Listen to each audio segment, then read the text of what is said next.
Oke, di video kali ini kita mau unboxing hasil PO smartphone terbaru dari Realme. Langsung aja kita mulai videonya, tapi seperti biasa, bumper dulu.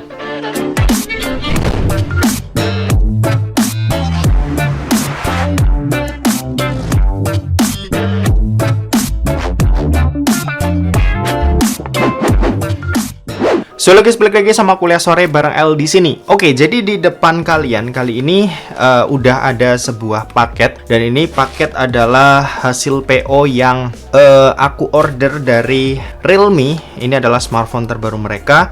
Di sini ada ketulisan mohon videokan saat unboxing paket, jadinya sekalian ya aku unboxing di video kali ini supaya ngeliatin ke kalian juga apa yang bakal kita dapat kalau kita PO smartphone Realme yang satu ini.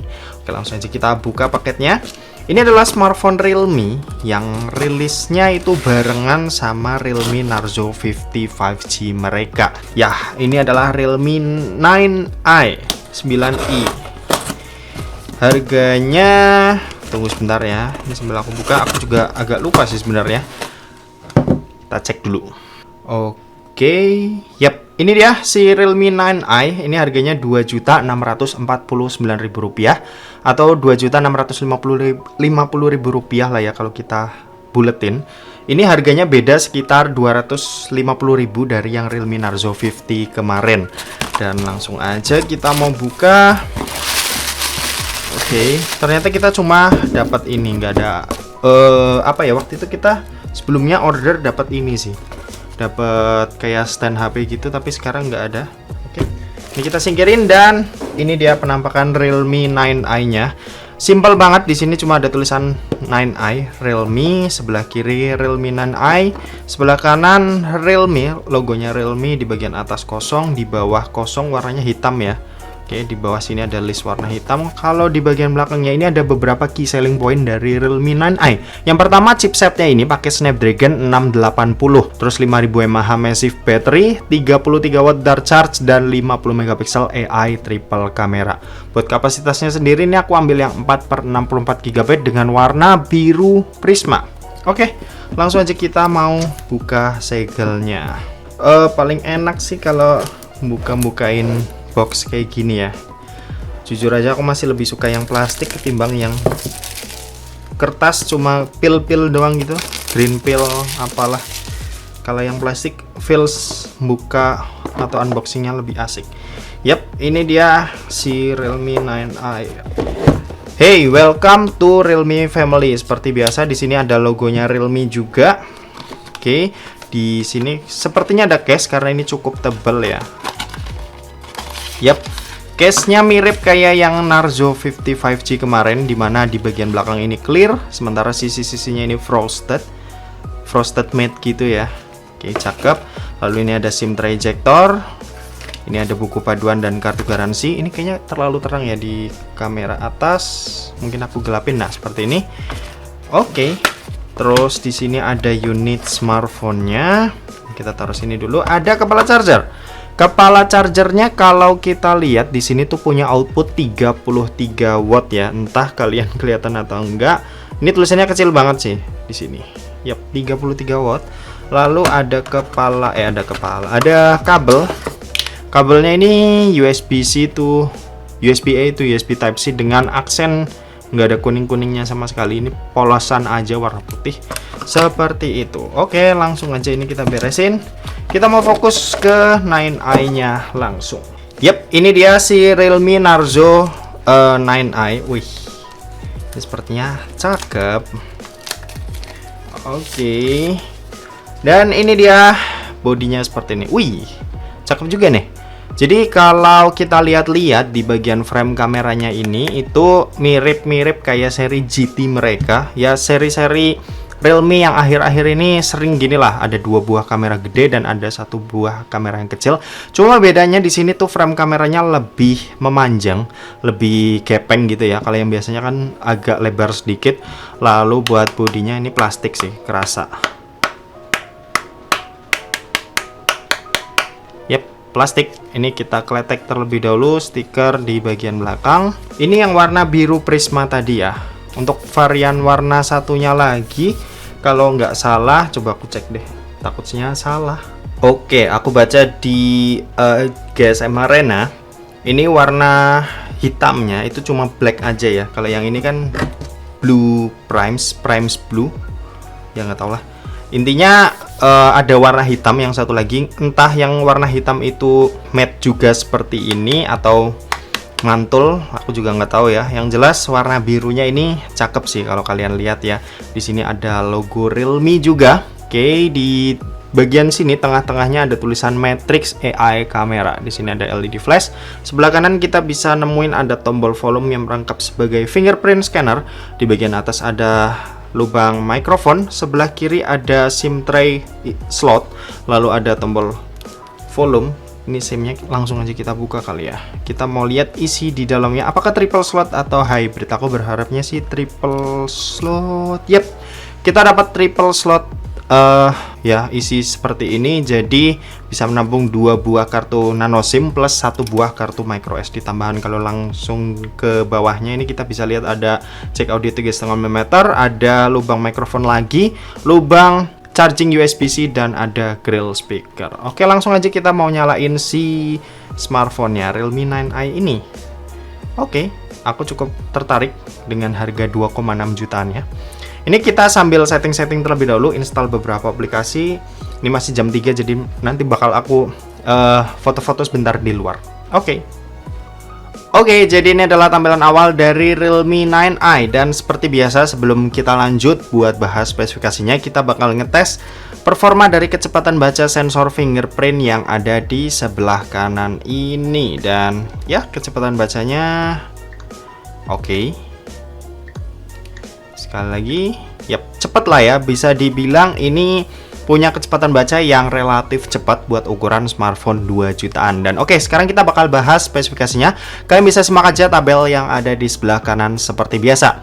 Jadi untuk performanya, smartphone ini, si Realme 9i ini itu dibekali dengan chipset Snapdragon 680. Jadi Snapdragon 680 ini udah cukup sering dipakai ya di smartphone di berbagai rentang harga. Ada yang 1 jutaan, 2 jutaan, 3 jutaan, bahkan ada yang 5 jutaan. Dan ya, 680 emang performanya kalau buat HP 2 jutaan sih udah lumayan oke lah ya. Udah tergolong oke buat ukuran smartphone 2 jutaan. Dan aku rasa Snapdragon 680 juga buat dipakai kebutuhan sehari-hari, buat yang main game-game ringan itu juga masih cukup oke. Kalau buat kapasitasnya sendiri, smartphone ini punya 2 pilihan. Pertama ada yang 4/64 kayak yang kita bahas sekarang ini. Lalu ada yang satu lagi yang lebih besar, itu punya kapasitas 6/128 GB. Dan di sini itu juga ada yang namanya RAM expansion ya. Jadi kalau kita cek di storage, kita ke about phone. Nah, di sini kita ada pilihan RAM. Ini ada tulisan 4 GB ya. Di sini kita bisa pilih sampai maksimal 3 GB RAM expansion. Ya, ini pilihan yang bisa kalian pilih sih sesuai kebutuhan kalian. Kalau kalian ngerasa nggak butuh, ya nggak usah dipakai juga nggak apa-apa. Dan lanjut, kalau buat baterainya sendiri, ini punya kapasitas 5000 mAh. Kapasitas yang cukup gede buat ukuran smartphone yang bisa dibilang nggak terlalu berat. Ini beratnya cuma di 190 gram aja, nggak nyampe 200 gram. Terus buat kecepatan ngecasnya ini ada di 33 watt, yang diklaim ini bisa ngisi sampai penuh dalam waktu 70 menit atau 1 jam lebih 10 menit. Aku belum ngetes ya, karena ini baru di unboxing juga. Tapi nanti kita bakal bahas juga di video reviewnya seperti apa untuk kecepatan ngecasnya, apakah benar 70 menit atau enggak. Oke, kalau buat sistem operasi ini pakai Android 11 ya tadi kalau nggak salah. Nah, ini masih Android 11, sayang banget. Padahal yang Realme Narzo 50 5G itu kalau nggak salah kemarin aku ngelihat Android 12 ya. Ini masih Android 11, jadi agak disayangkan. Realme UI-nya juga belum yang versi 3 ya. Ini masih versi 2.0. Entah apa yang ada di pikiran Realme, atau mungkin ini versi basic dari 9 series Realme angka ya. Jadi mereka ya nggak ngasih yang terbaru. Entah gimana. Yang jelas ini masih belum yang terbaru jika dibandingin sama smartphone Realme yang lainnya. Terus kalau buat performa tadi udah, lanjut kita bahas masalah layarnya. Ini ada layar yang punya ukuran 6,6 inci. Panelnya ini IPS LCD, resolusinya Full HD Plus 1080 x 2412 pixel. Terus punya kecerahan layar di 480 nits. Emang nggak terlalu terang, tapi 480 nits kalau dipakai di dalam ruangan yang cukup terang, misal lampunya kondisi interior kalian terang, itu cukup kelihatan dengan jelas. Tapi kalau di luar ruangan aku nggak yakin bisa kelihatan dengan jelas. Menurutku sih kalau di luar ruangan pengen kelihatan jelas itu biasanya smartphone yang punya kecerahan layar di 600 atau 800 nits ya, itu biasanya udah kelihatan dengan cukup jelas. Mungkin kalau 480 ini mungkin kalian perlu masih agak ngelihat agak susah ya, tapi yang jelas sih harusnya ya masih bisa lah buat dilihat. Terus kalau buat refresh rate-nya sendiri ini ada di 90 Hz ya, buat scrolling udah lebih enak ketimbang smartphone yang masih pakai 60 Hz. Buat proteksinya ini nggak ada Gorilla Glass, tapi aku baca di web GSM Arena ini tuh punya proteksi yang namanya Dragon Trail Pro Glass. Ya itu nggak tahu apa, tapi aku cari-cari juga di tokonya mereka, di deskripsi penjualannya itu nggak ada nyebutin sih si Dragon Trail Pro Glass ini. Ya nggak tahu di unit yang masuk ke Indonesia apakah dipakai juga atau enggak. Oke lanjut, kalau buat kameranya ini ada 3 buah kamera, tapi sayangnya ya lagi-lagi ini cuma satu aja ya yang berfungsi semestinya atau berfungsi sebagai kamera yang benar-benar kepake buat kamera, yaitu kamera utama 50 megapiksel, lalu sisanya ini ada 2 megapiksel, yang sini makro ya kayaknya, yang sebelah sini itu depth sensor 2 megapiksel juga. Jadi bukan kamera yang penting-penting banget. Jadi 3 kamera ini berasa kayak sebenarnya ya cuma punya satu kamera aja yang bener-bener kepake. Lalu di bagian depannya ini ada 1 buah kamera nih, ini punya resolusi 16 megapiksel. Untuk perekaman video keduanya cuma mentok di 1080-30, nanti hasilnya bakal kalian lihat juga. Terus lanjut, kalau buat fitur-fiturnya sendiri ini nggak banyak yang spesial. Jadi smartphone ini pertama punya speaker stereo. Ini keluaran suaranya tadi aku udah ngetes buat download game PUBG sih sebenarnya. Download game PUBG kan biasanya ada musiknya ya, itu ada keluaran suaranya di sini. Ini cukup keras sih di bagian atas ini, lumayan oke lah, meskipun nggak seimbang sih, yang di bagian bawah itu masih lebih keras. Terus sayang banget gyroscope-nya software ya, nanti kita bakal coba juga. Terus fitur-fitur lain nggak, oh ya NFC juga nggak ada di sini ya, jadi ini perlu jadi pertimbangan kalian juga. Smartphone ini nggak ada NFC-nya, tapi ini ada OTG-nya juga, USB on the go-nya. Terus apalagi ya? Ya paling itu doang fiturnya, kalian bisa lihat aja lah di tabel, nanti aku bakal cantumin juga. Dan oke, sekarang kita mau ngetes hasil fotonya. Kalian bisa lihat aja dari hasil foto-foto yang udah aku jepret dan rekam berikut ini.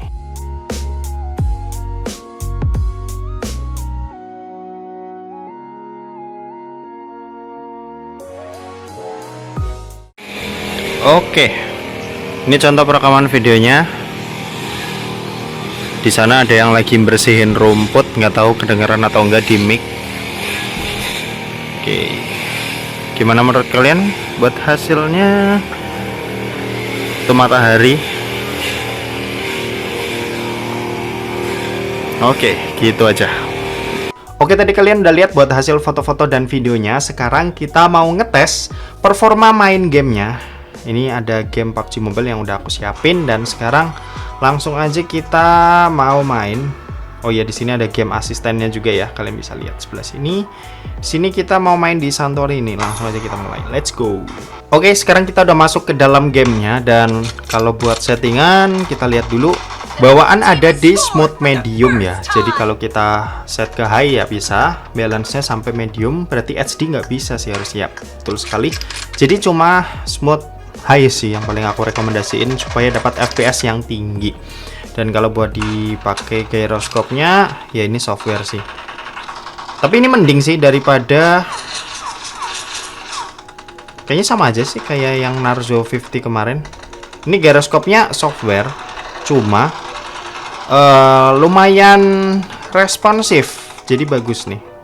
Ya meskipun masih kurang enak sih, misal kita dipakai buat main game PUBG pakai gyroscope. Oke, kita dapat 1 kill. Kita bakal maju ke depan.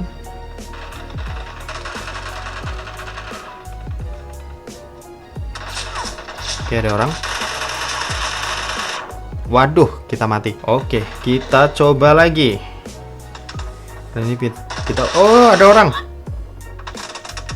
Oke, mungkin gitu aja, nanti sisanya bakal aku bahas di video review. Tapi overall tadi mainnya ya cukup enak meskipun cuma sebentar. Meskipun juga nggak ada gyroskopnya juga, tapi menurutku ya buat mainan santai-santai sama teman itu udah bisa banget. Dan oke, mungkin segitu aja buat video kali ini. Terima kasih buat yang udah nonton video ini. Jangan lupa buat like, komen, dan share juga ke teman-teman kalian supaya teman-teman kalian mendapatkan informasi yang bermanfaat dari kuliah sore. Oke, terima kasih buat yang udah nonton video ini sampai habis dan sampai jumpa di kuliah selanjutnya. Bye bye.